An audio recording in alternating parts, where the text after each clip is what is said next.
Good morning, student. Today we are going to start the new topic, superposition principle. ਇਸ topic ਨੂੰ ਬੇਟਾ start ਕਰਨ ਤੋਂ ਪਹਿਲਾਂ ਅਸੀਂ ਜਿਹੜਾ ਪਿਛਲਾ ਟੌਪਿਕ ਜਿਹੜਾ ਸੀਗਾ Coulomb law in term of position vector ਪਹਿਲਾਂ ਉਹ ਰਿਵਾਈਜ਼ ਕਰਦੇ ਹਾਂ। ਅਸੀਂ ਬੇਟਾ ਉਸ ਟੌਪਿਕ 'ਚ ਪੜ੍ਹਿਆ ਜੇਕਰ ਸਾਡੇ ਕੋਲ ਦੋ ਚਾਰਜਿਸ ਹੋਣ Q1 ਤੇ Q2 then they will apply force on each other.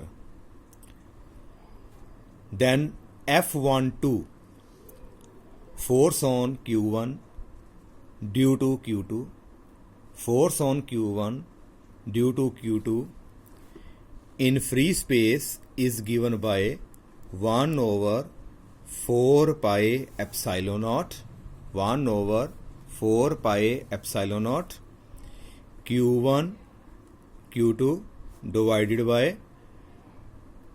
1 ਤੇ 2 ਹੈ ਬੇਟਾ, ਇਸ ਕਰਕੇ Q1 Q ਡਿਵਾइडेड ਬਾय ਉਦੋਂ ਸਮਝਾਇਆ ਸੀ ਕਿ ਜੇਕਰ ਤੁਸੀਂ ਕੂਲਮ ਲਾਅ ਨੂੰ ਇਨ ਟਰਮ ਆਫ ਪੋਜੀਸ਼ਨ ਵੈਕਟਰ ਲਿਖਣਾ ਹੈ ਤੇ ਜਿਹੜਾ ਚਾਰਜ ਪਹਿਲਾਂ ਆ ਰਿਹਾ ਹੈ ਜਿਹਦੇ ਉੱਪਰ ਫੋਰਸ ਅਪਲਾਈ ਹੋ ਰਹੀ ਹੈ ਉਹਦੇ ਪੋਜੀਸ਼ਨ ਵੈਕਟਰ ਦੇ ਵਿੱਚੋਂ ਦੂਸਰੇ ਦਾ ਪੋਜੀਸ਼ਨ ਵੈਕਟਰ ਮਾਈਨਸ ਕਰਨਾ ਹੈ, ਮੋਡ ਪਾਉਣਾ ਹੈ ਤੇ ਉੱਪਰ ਬੇਟਾ ਕਿਊਬ ਤੇ ਉੱਪਰ ਬੇਟਾ ਇੱਕ ਵੈਕਟਰ ਆਏਗਾ R1 ਮਾਈਨਸ R2।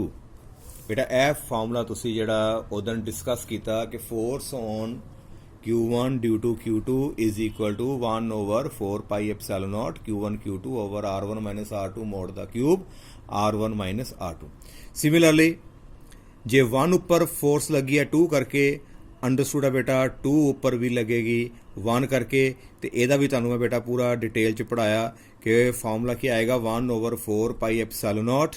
ਪਹਿਲਾ ਚਾਰਜ ਆ ਗਿਆ ਬੇਟਾ Q2, ਦੂਜਾ ਆ ਗਿਆ Q1 ਤੇ ਫੋਰਸ ਕਿਹਦੇ ਉੱਪਰ ਅਪਲਾਈ ਹੋ ਰਹੀ ਹੈ Q2 ਉੱਪਰ, ਇਸ ਕਰਕੇ ਬੇਟਾ ਯਾਰ ਕਿ R2 ਵਿੱਚੋਂ ਅਸੀਂ ਬੇਟਾ ਮਾਈਨਸ ਕਰਾਂਗੇ R1 ਮੋਡ ਇੱਥੇ ਬੇਟਾ Q ਤੇ ਇੱਧਰ ਆ ਜਾਏਗਾ ਬੇਟਾ R2 ਮਾਈਨਸ R1 ਬ੍ਰੈਕਟ 'ਚ। ਬੇਟਾ ਆ ਸੀਗਾ ਕਿ ਦੋ ਚਾਰਜਿਸ ਇੱਕ ਦੂਸਰੇ ਉੱਪਰ ਜਿਹੜਾ ਬੇਟਾ ਫੋਰਸ ਅਪਲਾਈ ਕਰਦੇ ਆ।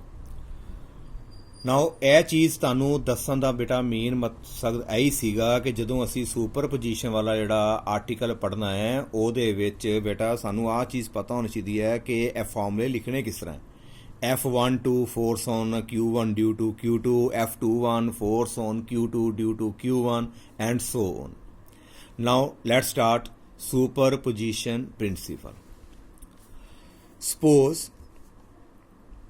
there are large number of charges are present in space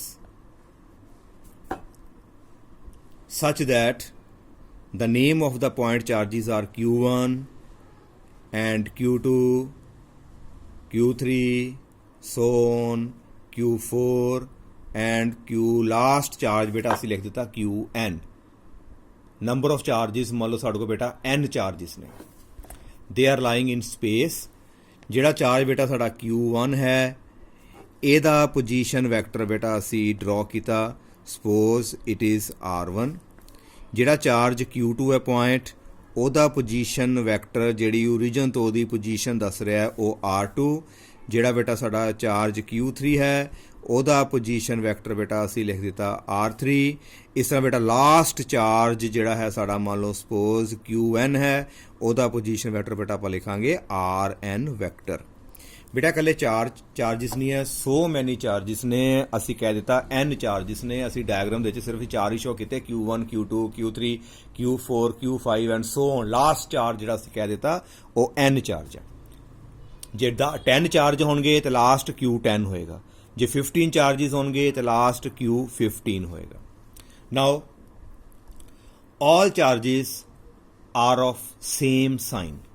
Suppose all charges are of same sign. Positive positive है बेटा या negative negative. Therefore they will repel each other. Now suppose there is another charge and that charge is suppose Q0। ਇਹਨੂੰ ਬੇਟਾ ਅਸੀਂ ਪੜ੍ਹਨਾ Q0। Q0 charge ਹੈ, Q0 ਇੱਕ charge ਬੇਟਾ ਹੋਰ ਪਿਆ। ਇਹਦਾ ਜਿਹੜਾ ਪੋਜੀਸ਼ਨ ਵੈਕਟਰ ਜਿਹੜਾ ਬੇਟਾ ਆ ਰਿਹਾ ਹੈ ਉਹ ਮੰਨ ਲਓ ਵੀ R0 ਵੈਕਟਰ ਹੈ। ਇਹਦਾ ਪੋਜੀਸ਼ਨ ਵੈਕਟਰ ਹੈ R0।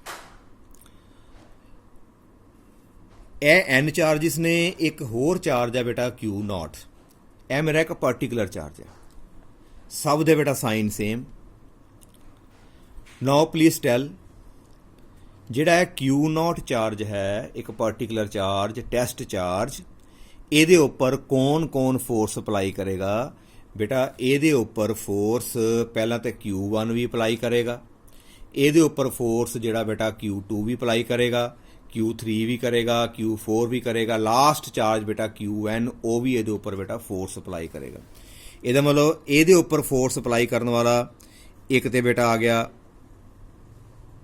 1 ਕਰਕੇ ਫੋਰਸ ਲੱਗੇਗੀ, 1 ਕਰਕੇ। ਇਸ ਦਾ ਨਾਮ ਕੀ ਹੋਏਗਾ? ਫੋਰਸ ਲੱਗੀ ਹੈ Q0 ਉੱਪਰ, ਲਗਾਈ ਕਿੰਨੇ ਆ ਬੇਟਾ? 1 ਨੇ, F01 ਬੇਟਾ। ਇਹਦੇ ਉੱਪਰ ਫੋਰਸ ਜਿਹੜੀ ਹੈ Q2 ਵੀ ਲਗਾਏਗਾ ਬੇਟਾ। ਜਿਹੜਾ Q2 ਜਿਹੜਾ ਲਗਾਏਗਾ, ਇਹਦੇ ਉੱਪਰ ਜਿਹੜੀ ਫੋਰਸ ਹੈ Q2 ਵੀ ਲਗਾਏਗਾ ਬੇਟਾ। ਦੇਖੋ ਇਹ ਵੀ ਰਿਪੈਲ ਕਰੇਗਾ। ਇਸ ਫੋਰਸ ਦਾ ਨਾਮ ਹੋਏਗਾ ਲੱਗੀ ਨੋਟ ਉੱਪਰ, ਲਗਾਈ ਬੇਟਾ 2 ਨੇ। ਇਹ ਆ ਗਈ। ਹੋਰ ਸਿਮਿਲਰਲੀ Q3 ਵੀ ਜਿਹੜਾ ਬੇਟਾ ਇਹਦੇ ਉੱਪਰ ਫੋਰਸ ਅਪਲਾਈ ਕਰੇਗਾ ਤੇ ਉਸ ਫੋਰਸ ਦਾ ਨਾਮ ਹੋਏਗਾ F03, ਕਿਉਂਕਿ ਬੇਟਾ ਸਾਰੀਆਂ ਫੋਰਸਿਸ Q0 ਉੱਪਰ ਅਪਲਾਈ ਹੋ ਰਹੀਆਂ। ਜਿਹਨੂੰ ਮਰਜ਼ੀ ਤੁਸੀਂ ਲੈ ਸਕਦੇ ਜੇ ਮੈਂ ਪਾਰਟੀਕੂਲਰ ਚਾਰਜ Q1 ਲੈ ਲਾਂ, ਇਹਦਾ ਮਤਲਬ Q1 ਉੱਪਰ ਫੋਰਸ ਕੌਣ ਲਗਾਏਗਾ? Q2 ਵੀ ਲਗਾਏਗਾ, Q3 ਵੀ ਲਗਾਏਗਾ, Qn ਵੀ ਲਗਾਏਗਾ, Q0 ਵੀ ਲਗਾਏਗਾ। ਹਾਂਜੀ ਬੇਟਾ ਕਲੀਅਰ। ਸਿਮਿਲਰਲੀ ਇੱਕ ਚਾਰਜ ਹੋਰ ਹੈ ਬੇਟਾ Qn, ਇਹ ਵੀ ਬੇਟਾ ਇਸ ਚਾਰਜ ਉੱਪਰ ਫੋਰਸ ਲਗਾਏਗਾ, ਇਹਦਾ ਨਾਮ ਹੋਏਗਾ F0n।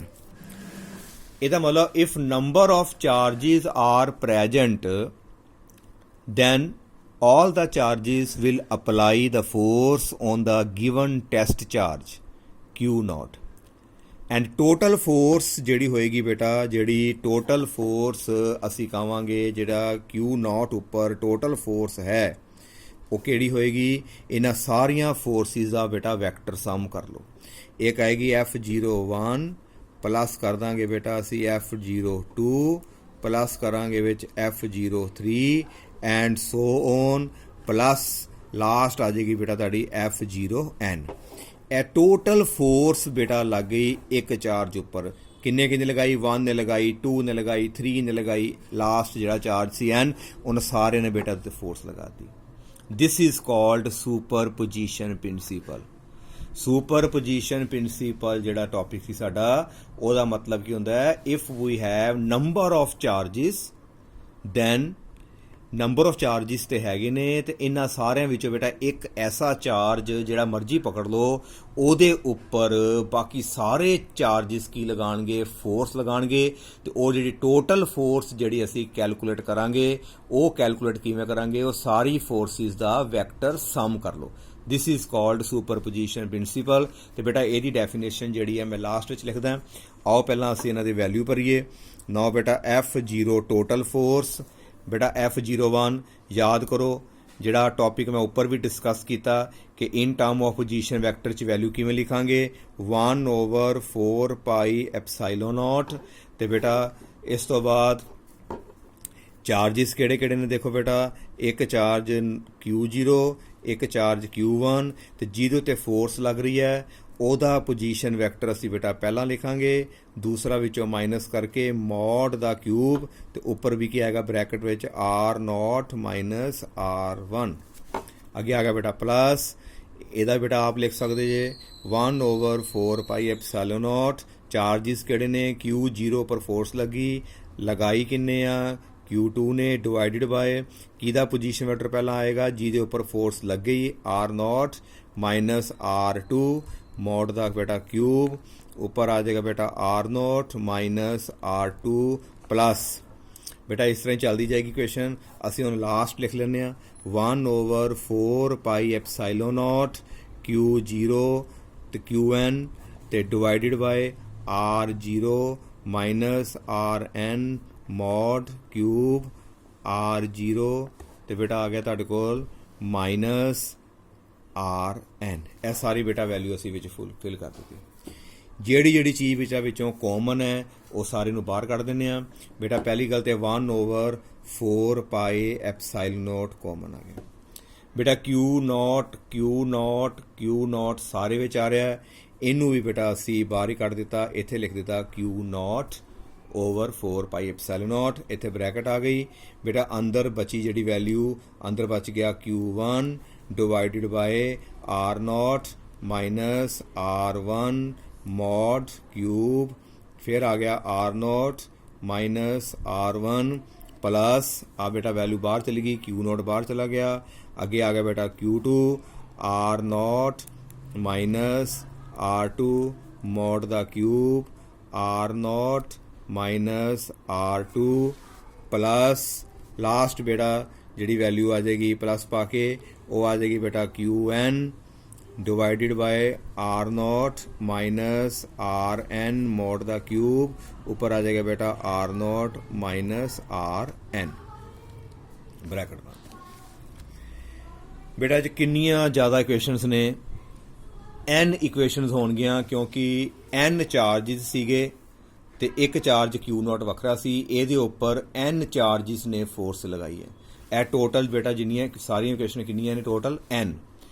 ਹੁਣ ਬੇਟਾ ਇਹਨੂੰ ਆਪਾਂ ਸ਼ਾਰਟਕਟ 'ਚ ਕੀ ਕਰਦੇ ਹਾਂ, ਇਹ ਤੁਸੀਂ ਬੇਟਾ 10th ਕਲਾਸ ਦੇ ਵਿੱਚ +1 ਦੇ ਵਿੱਚ ਪੜ੍ਹਿਆ ਬੇਟਾ, ਸੁਮੇਸ਼ਨ ਦਾ ਸਾਈਨ ਹੁੰਦਾ, ਇਹਦਾ ਮਤਲਬ ਹੁੰਦਾ ਸਮ। ਠੀਕ ਹੈ ਬੇਟਾ, ਜਿਹੜੀ ਚੀਜ਼ ਤੇ ਕੌਂਸਟੈਂਟ ਸੀ ਉਹ ਤੇ ਵਿੱਚੋਂ ਬਾਹਰ ਰਹਿ ਗਈ, ਉਹ ਤੇ ਚੇਂਜ ਨਹੀਂ ਹੋ ਰਹੀ, 1/4 ਪਾਈ ਐਪਸਾਈਲਨ ਨੋਟ ਇਨਟੂ Q0 ਬਾਹਰ ਰਹਿ ਗਿਆ। ਹੁਣ ਬੇਟਾ ਇਹਨੂੰ ਸਾਰੀ ਇਕੁਏਸ਼ਨ ਨੂੰ ਅਸੀਂ ਸੁਮੇਸ਼ਨ 'ਚ ਲਿਖ ਲੈਂਦੇ ਹਾਂ, ਪਲੱਸ ਖਤਮ ਹੋ ਗਏ। ਹੁਣ ਦੇਖੋ ਬੇਟਾ ਲਿਖਣ ਦਾ ਤਰੀਕਾ, ਜਿੱਥੇ 1 ਹੈ ਇੱਥੇ 2 ਹੈ, ਇੱਥੇ N ਹੈ, ਇਹਦਾ ਮਤਲਬ ਹੈ ਕਿ ਆਹ ਜਿਹੜੀ ਚੀਜ਼ ਚੇਂਜ ਹੋ ਰਹੀ ਹੈ, ਜਿਹੜੀ ਚੀਜ਼ ਚੇਂਜ ਹੋ ਰਹੀ ਹੈ ਬੇਟਾ ਉਹਦੇ ਥੱਲੇ I ਪਾ ਲਓ। ਅੱਗੇ ਆਓ ਬ੍ਰੈਕਟ R0 ਆ ਤੇ ਨਹੀਂ ਚੇਂਜ ਹੋ ਰਿਹਾ, ਇਹਨੂੰ ਐਜ਼ ਇਟ ਇਜ਼ ਲਿਖ ਲਓ। ਅੱਗੇ ਮਾਈਨਸ, ਅੱਗੇ ਆ ਗਿਆ ਬੇਟਾ R1 R2 RN ਚੇਂਜ ਹੋ ਰਿਹਾ, ਇਹਦੇ ਥੱਲੇ ਬੇਟਾ ਅਸੀਂ RI ਪਾ ਦਿੰਦੇ ਹਾਂ, ਡਿਵਾਈਡਡ ਬਾਏ ਸਿਮਿਲਰਲੀ ਬੇਟਾ ਮੋਡ R0 ਰਹੇਗਾ ਸੇਮ ਕਿਉਂਕਿ R0 ਨਹੀਂ ਚੇਂਜ ਹੋ ਰਿਹਾ, -1 R2 RN, ਇੱਥੇ ਆ ਗਿਆ ਬੇਟਾ ਤੁਹਾਡੇ ਕੋਲ RI ਮੋਡ ਦਾ ਆ ਗਿਆ ਬੇਟਾ ਕਿਊਬ। ਤੇ ਬੇਟਾ ਜਿਹੜਾ ਵਿੱਚ I ਹੈ, I ਦੀ ਵੈਲਿਊ ਕਿੱਥੋਂ ਸ਼ੁਰੂ ਹੋਈ ਹੈ ਬੇਟਾ 1 ਤੋਂ ਲੈ ਕੇ ਤੇ ਲਾਸਟ ਚੱਲਦੀ ਜਾਏਗੀ N ਤੱਕ, I is equal to 1 to power N। This is the total force acting on a test charge Q0 due to the presence of all other charges nearby। बेटा I1 ਪਹਿਲਾਂ I ਜਦੋਂ ਅਸੀਂ 1 ਪੁੱਟ ਕਰਾਂਗੇ ਤੇ ਇੱਥੇ 1 ਤੇ ਇੱਥੇ ਬੇਟਾ 1 ਆ ਜਾਏਗਾ, ਇਹ ਤੁਹਾਡੀ ਪਹਿਲੀ ਇਕੁਏਸ਼ਨ ਆ ਜਾਏਗੀ। ਸੁਮੇਸ਼ਨ ਦਾ ਮਤਲਬ ਆਏਗਾ ਪਲੱਸ, ਫਿਰ I ਦੀ ਵੈਲਿਊ 2 ਆਏਗੀ ਕਿਉਂਕਿ 1 ਤੋਂ N ਤੱਕ ਜਾਣਾ ਹੈ, I ਦੀ ਵੈਲਿਊ 2 ਆਏਗੀ, ਇੱਥੇ 2 ਪੁੱਟ ਕੀਤਾ ਜਾਏਗਾ, ਇੱਥੇ ਵੀ 2 ਪੁੱਟ ਕਰੋਗੇ ਤੇ ਬੇਟਾ ਇੱਥੇ ਵੀ 2 ਪੁੱਟ ਕਰੋਗੇ ਤੇ ਆਹ ਤੁਹਾਡੀ ਇਕੁਏਸ਼ਨ ਨੰਬਰ 2 ਆ ਜਾਏਗੀ and so on. Last equation ਤੁਸੀਂ ਇੱਥੋਂ ਬਣਾ ਸਕਦੇ ਜੇ। This is called superposition principle. ਤੇ ਬੇਟਾ ਇਹਦੀ ਹੁਣ ਇੱਕ ਜਿਹੜੀ ਡੈਫੀਨੇਸ਼ਨ ਹੈ ਉਹ ਤੁਸੀਂ ਨੋਟ ਕਰ ਲਓ। It states that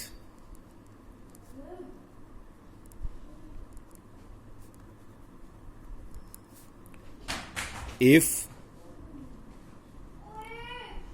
number of charges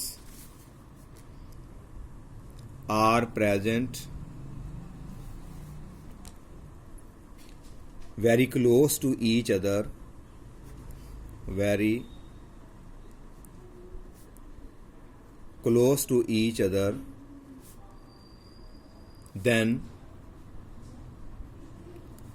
total force on one particular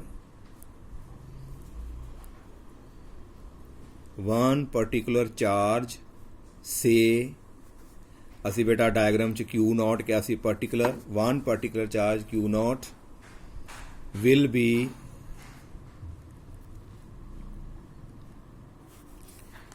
equal to the vector sum of all forces acting on it ਕਿਹਦੇ ਉੱਪਰ ਬੇਟਾ, Q0 ਦੇ ਉੱਪਰ, due to all charges present nearby। ਬੇਟਾ ਡੈਫੀਨੇਸ਼ਨ ਹੈ, starting ਤੁਸੀਂ ਇੱਥੋਂ ਲਿਖ ਕੇ ਉਸ ਤੋਂ ਬਾਅਦ ਬੇਟਾ ਇਹ ਸਾਰਾ ਕੁਝ ਕਰ ਸਕਦੇ ਜੇ। ਤੇ ਬੇਟਾ ਇਹਦੇ ਵਿੱਚ ਇੱਕ ਚੀਜ਼ ਦੱਸ ਦਿਓ, what is R1, this is ਆ position vector of Q1, what is R2, position vector of Q2 and so on. ਬੇਟਾ ਆਈ ਹੋਪ ਕਿ ਇਹ ਜਿਹੜਾ ਟੌਪਿਕ ਹੈ ਤੁਹਾਨੂੰ ਜਿਹੜਾ ਬੇਟਾ ਪੂਰਾ ਕਲੀਅਰ ਹੋ ਗਿਆ ਹੋਏਗਾ। ਥੈਂਕ ਯੂ ਬੇਟਾ।